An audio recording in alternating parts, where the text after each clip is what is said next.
Hello guys, andito ako sa Lolo Supermarket Madinit sa Yuta. Maghahanap ako ng kamatis. Ay, yung grapes pala.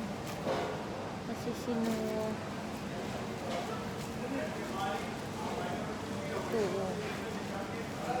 Buti na lang na yung gulay na pangsalad ni Busing nandito. Kasi kung wala, sayang yung pagod ko punta rito tapos wala rin mabili yung ano. Cherry tomato pala para sa ano, salad ni Busing. Kailangan ko pala ng cherry tomato. Bibili lang ako ng tomato para sa aking ano, pang sauce sa chicken wrap.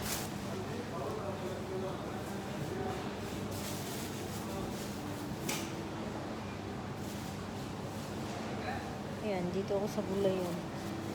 Ang problema din kasi nitong kamatis, madaling masira. Kasi kapag bumili, yung kailangan gamitin agad. May pinabili rin si madam na ano, yung pomegranate na prutas. Pagkano kaya?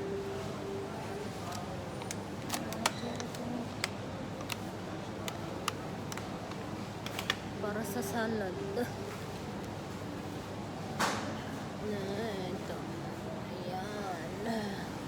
Parang ito yung pomegranate. Pomegranate. Ito. Bango ng bayabas eh. Kaso hindi masarap yung bayabas na dito.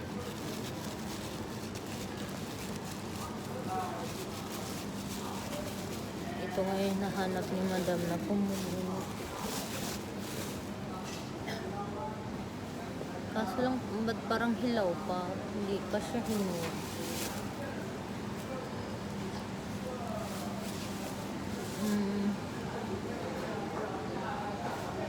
Pomegranate.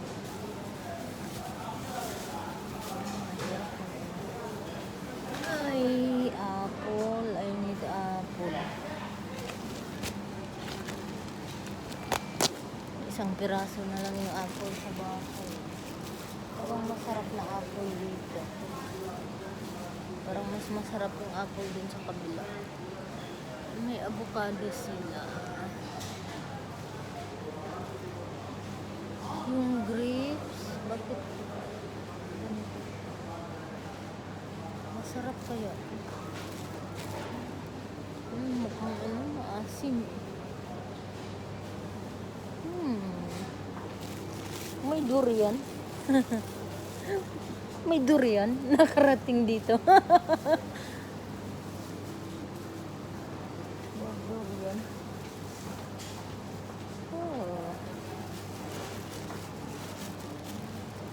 Pati durian nakarating dito eh. Tingnan mo sa Davao, marami yan.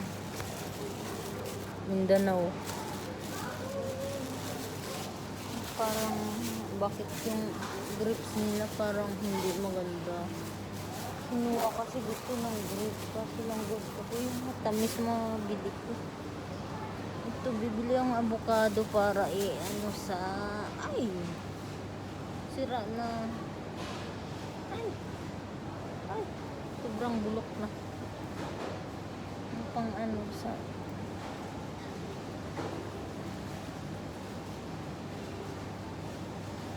ano na, may na hinog na kasi lang ano, parang antigas.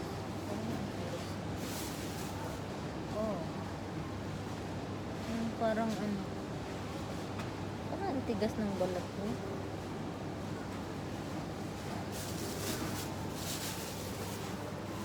Panglagay sa chia seed ni Busing baon.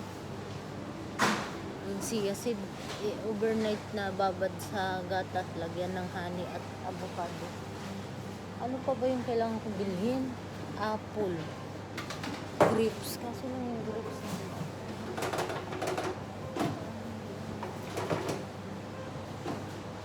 na ayaw nyo mas masarap yung mga apple lang nila, plastic nila. Baba ko na to guys at nahirapan akong kumuha